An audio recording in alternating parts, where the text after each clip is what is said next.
구업을 말키는 진언. 수리수리 마하수리 수수리 사바하. 수리수리 마하수리 수수리 사바하. 수리수리 마하수리 수수리 사바하. 오방내외 모든 신을 안위하는 진언. 나무 사만다 못다남 옴 도로도로 지미사바하. 나무 사만다 못다남 옴 도로도로 지미사바하. 나무 사만다 못다남 옴 도로도로 지미사바하. 경전을 펴는 개송. 가장 높고 미묘하고 깊고 깊은 부처님 법, 백천만겁 지나도록 만나 뵙기 어려워라. 다행히도 제가 지금 듣고 모셔지니오니 부처님의 진실한 뜻 알게 하여 주옵소서. 참다운 법 여는 진언. 옴 아라남 아라다. 옴 아라남 아라다. 옴 아라남 아라다. 목련경. 옛날 왕사성에 한 장자가 있었으니 이름이 부상이었다. 집이 대단히 부자이어서 낙타, 나귀, 코끼리, 말이, 산과들이 널렸고 명주와 비단과 피륙과 진주와 보물이 고방에 가득하고 여러 곳에 빚준 돈도 그 수를 알 수 없게끔 많았다. 부상장자는 말할 적마다 항상 육바라밀을 행하더니 호련히 병이 들어 죽고 말았다. 장자의 두 내외가 아들 하나를 낳아 길렀으니 이름이 나복이라. 아버지가 죽은 뒤에 산소에 뇌를 쓰고 3년 동안 거상을 마치고는 어머니께 여쭈었다. 아버지 계실 적에는 재물이 수가 없더니 지금은 고방이 비려하나이다. 제가 돈을 가지고 외국으로 다니면서 장사를 하여 볼까 하나이다. 이렇게 말하고 하인 잉리를 시켜 고방에 있는 돈을 모두 가져다 세어보니 3,000관이었다. 세 몫으로 나누어 두 몫은 어머니께 드리며 한 몫은 살림을 살게 하고 다른 한 몫은 삼보에 공양하며 아버지를 위하여 날마다 500승제를 베풀게 하고 나머지 한 몫은 자기가 가지고 금지국에 가서 장사를 하였다. 어머니는 아들이 떠난 뒤에 남종 여종들을 불러놓고 이렇게 말하였다. 내 집에 지금 많은 돈이 있어 부자가 되었다. 만일 삼보 승려들이 내 집 앞에 와서 시주를 청하거든 너희들이 나를 위하여 방망이로 때려 죽이고 살아 돌아가지 못하게 하라. 라고 분부하면서 아들이 두고 간 500승제 하라던 돈으로는 돼지, 양, 거위, 닭, 오리, 개 따위를 사들여 살찌게 키우면서 양은 기둥에 메어 달고 목을 찔러 동이에 피를 받으며 돼지를 묶어놓고는 몽둥이로 때려 슬프게 부르짖는 소리가 끊기기도 전에 배를 가르고 간을 내어 귀신에게 제사도 하고 나누어 먹으면서 즐거워하였다. 나복은 1,000관 미천을 가지고 가서 장사한 지 3년 만에 3,000관 이익을 남겨 본국으로 돌아오는 길에 집에서 40리쯤 되는 곳에 이르러 왕사성 서쪽 버드나무 밑에 쉬면서 잉리를 먼저 집으로 보내어 어머니께 기별하기를 만일 선한 인연을 지었으면 이 돈을 가지고 집에 돌아가 어머니께 공양할 터이고 만일 나쁜 인연을 지었으면 어머니를 위하여 이 돈으로 보시하겠나이다 하였다. 잉리가 집에 돌아오니 계집 하인 금지가 멀리서 보고 서방님이 돌아오신다고 마님께 여쭈었다. 금지야, 네가 어떻게 서방님이 돌아오는 줄 아느냐? 문 밖에 잉리가 오는 것을 보고 서방님이 돌아오신 줄 알았나이다. 금지야, 너는 빨리 가서 문을 닫아 잉리가 들어오지 못하게 하라. 라고 하면서 바쁘게 고방문을 열고는 깃발과 차일 따위를 꺼내어 제하는 후원에 제단을 차리고 500승제하던 모양을 만들어 놓은 뒤 문을 열고 잉리를 들어오게 하였다. 잉리야, 내가 서방님을 모시고 떠난 후부터 나는 집에서 날마다 500승제를 베풀고 삼보에 공양하였다. 내가 만약 믿지 못하겠거든 후원의 불당 앞에 가보아라. 수저와 접시들이 그대로 놓여 있고 향 피운 연기가 아직 쓰러지지 아니하였으며 제하던 그릇을 여태까지 치우지 못하였구나. 잉리는 그것을 보고 나복에게 가서 그대로 말하였다. 서방님, 마님께서는 범상한 분이 아니더이다. 댁에 계시면서 매일같이 500승제를 베풀었나이다. 내가 어떻게 아느냐? 댁에 들어가 보니 수저가 그대로 놓여 있고 향연이 쓰러지지 아니하였사오며 스님네들이 방금 떠나가시고 접시들을 아직까지도 치우지 못하였더이다. 나복이 이 말을 듣고 감격한 생각을 내어 멀리 허공을 향하여 어머니께 1000번 절을 하고 있었다. 이때 동리 사람들이 어른아이 할 것 없이 나복이 돌아온다는 소문을 듣고 성 밖까지 나와 맞이하다가 나복이 절하는 것을 보고 이렇게 물었다. 그대여, 앞에도 부처님이 없고 뒤에도 스님네가 없는데 대체 누구에게 절을 하는 것인가? 어머니께서 댁에 계시면서 삼보께 공양하시고 날마다 500승제를 차리신 것이 너무나 고마워서 이렇게 예배하노라. 그대의 어머니는 그대가 떠난 뒤 집에 있으면서 삼보 스님네는 작대기로 때려 쫓고 500승제 하라던 돈으로는 돼지, 양, 거위, 오리, 닭, 개 이런 것들을 사들여 살찌게 기른 뒤에 온 기둥에 메어 달고 목을 찔러 피를 받았고 돼지를 묶어놓고는 방망이로 치고 끓는 물을 몸에 끼얹어 짐승들의 슬피 우는 소리가 끊어지기도 전에 배를 가르고 염통을 꺼내 귀신에게 제사도 하고 갖은 잔치를 다 했느니라.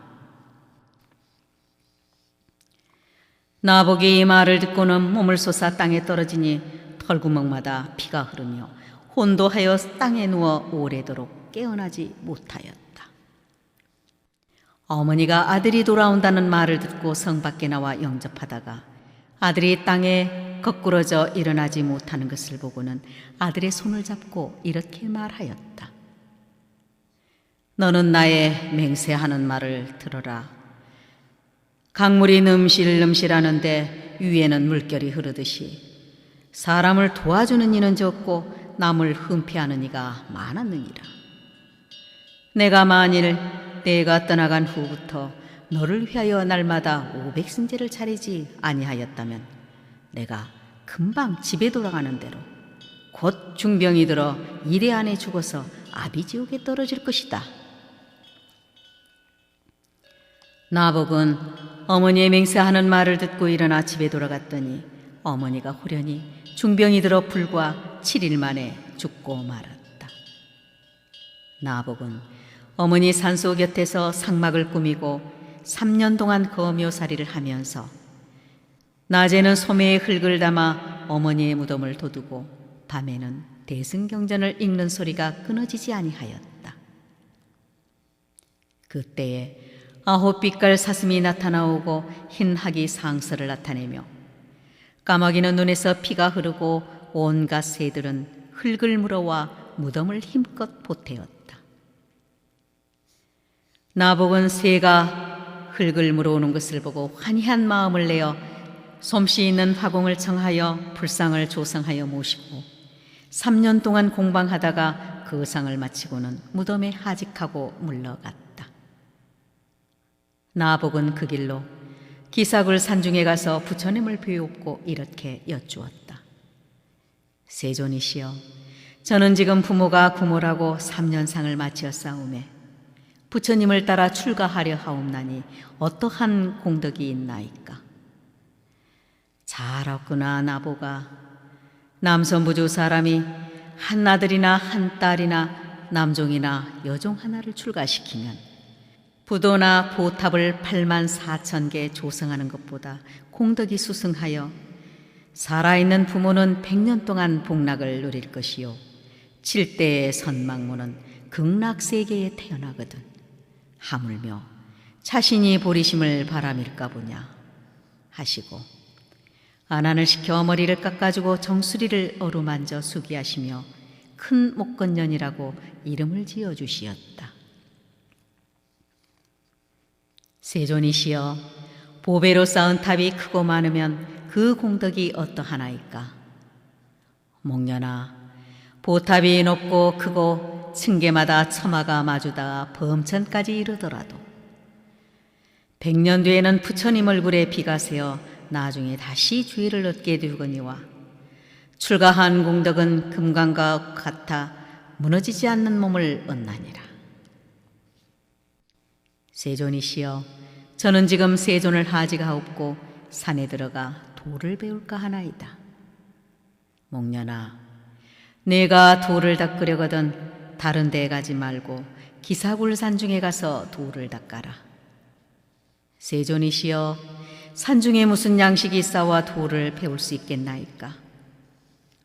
목련아, 산중에 호랑이, 이리, 짐승, 새 따위가 있어 끼니 때가 되면 향기롭고 아름다운 꽃을 물어와 공양하나니라. 목련은 이 말씀을 듣잡고 바루를 던져 타고 허공으로 올라 기사굴 산으로 들어가 필발라굴 속에서 왼다리로 오른쪽 다리를 누르고 오른다리로 왼다리를 누르고 앉아 혀끝으로 윗이틀을 받치고 33천을 관찰하다가 화락천궁에 이르니 아버지만이 하늘복을 받고 계시고 어머니는 볼 수가 없었다. 그래서 돌아와 부처님께 여쭈었다. 어머니가 살아계실 때 날마다 500승제를 차렸노라 하였으니 죽어서는 필경 화락전궁에 태어났을 터이온데 천궁에서 배울 수 없사오니 지금 어디 있겠나이까? 목련아, 너의 어머니는 세상에 있을 적에 삼보를 믿지 아니하고 인색하고 욕심을 내고 나쁜 짓을 많이 하여 지은 죄가 수미산과 같으므로 죽어서 지옥에 들어갔나니라. 목련이 이 말씀을 듣고는 몸을 솟아 스스로 몸부림치면서 부르짖어 울다가 일어나 지옥으로 찾아갔다. 목련이 앞으로 향하여 가다가 작두로 썰어 방아에 찢는 지옥에 이르렀다. 남선부주에 살던 중생들이 방아틀 속에서 몸을 1000조각으로 썰매 혈육이 낭자하여 하루 동안에 10,000번 죽었다가 10,000번 살아난다. 목련은 슬픈 소리로 옥주에게 물었다. 이 지옥에 있는 중생들은 전생에 무슨 죄업을 지었길래 이러한 고통을 받나이까? 이 사람들은 남선부주에 있을 때 여러 중생들을 썰어놓고 남녀가 둘러앉아 머리를 모아 함께 먹으면서 맛있다고 기뻐하다가 지금 제자의 손에 떨어져 할 수 없이 고통을 받고 있나이다. 목련이 다시 앞으로 나아가다가 검수지역에 이르고 보니 남선부주 중생들이 칼날로 생긴 나무 위에 있으면서 손으로 나뭇가지를 잡으면 손가락이 마디마디 떨어지고 발로 칼산을 디디면 발가락과 발목이 산산이 부서진다.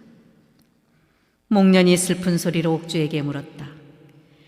이 지옥 중생들은 전생에 무슨 죄업을 지었길래 지금 이러한 고보를 받나이까? 이 사람들은 남선부주에서 인과를 믿지 아니하고 중생들을 꼬치에 꿰어 불에 구우면서 남녀들이 둘러앉아 머리를 마주대고 함께 먹으며 맛이 좋다고 즐기다가 지금 제자의 손에 떨어져 할 수 없이 고통을 받나이다. 목련이 다시 앞으로 나아가다가 맷돌지옥에 당도하였다. 큰 돌 2개가 죄인들을 갈고 있는데 피와 살이 갈려 나오거늘 목련이 슬픈 소리로 옥주에게 물었다. 이 지옥 중생들은 전생에 무슨 죄업을 지었길래 지금에 이르러 이러한 죄보를 받나이까? 이 사람들은 남선부주 중생으로서 벌레와 개미 따위를 밟아 죽이고 한량없는 중생들을 살해하였으므로 지금 제자의 수중에서 할 수 없이 이러한 고통을 달게 받나이다. 목련은 또다시 앞으로 가다가 한 무리의 아귀들을 보았다.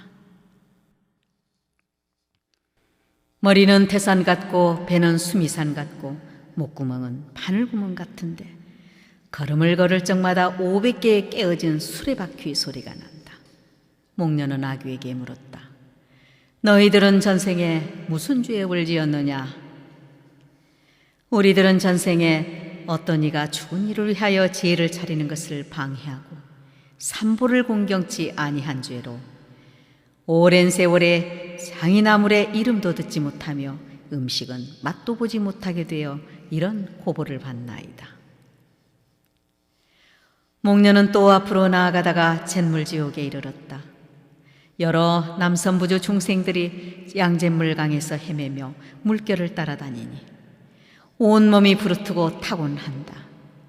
동문이 열린 것을 보고 동문으로 향하여 가면 동문이 닫히고 서문이 열린 것을 보고 서쪽으로 향해 가면 서문이 다시 닫히며 남문이 열린 것을 보고 남으로 향해 가면 남문이 또 닫히고 북문이 열린 것을 보고 북문으로 향하여 가면 북문이 도로 닫힌다. 이렇게 사방으로 왔다 갔다 하면서 잠깐도 쉴 사이가 없다. 목련이 옥주에게 묻기를 이 지옥 중생들은 전생에 무슨 죄업을 지었는고? 이 사람들은 전생에 계란을 구워 먹은 탓으로 제자의 수중에서 이런 업보를 달게 받고 있나이다. 목련은 또 앞으로 향하여 갔다. 여기는 화탕지옥이다. 남선부주 중생들이 끓는 가마솥 가운데 있는데 끓는 물이 용수섬치며 죄인을 삶는다. 목련이 슬퍼하며 옥주에게 물었다. 이 지옥 중생들은 전생에 무슨 죄업을 지었건데 지금 이런 고통을 받나이까? 이 사람들은 남선부주 중생으로서 산보를 믿지 않고 부잣집에 태어나 중생들을 삶아 먹었으므로 지금 제자의 수중에 떨어져 이러한 고통을 참고 견디나이다. 목련이 또다시 앞으로 나아가다가 화분지옥을 보았다. 거기서 남선부주 중생들이 머리에 화로를 이고 있어 뼈 마디마디마다 불길이 이럭이럭 탄다. 목련이 슬피 여겨 옥주에게 이 지옥 중생들은 전생에 무슨 죄를 지었는가고 물었다. 이들은 남선부주 중생으로서 중생의 뼈와 골수를 먹다가 지금 제자의 손에 떨어져 이런 고통을 받나이다. 목련이 소리를 높여 부르짖었다. 어머니시여, 어머니가 살아계실 적에 말씀하시기를 날마다 500승제를 베풀어 향과 꽃과 음식을 모두 법답게 하였노라 하시더니 죽은 뒤에 화락천궁에 태어나셨을 터인데 천궁에서는 배울 수 없sap고 지옥에 계신가 하였더니 지옥에서도 배울 수 없나이다.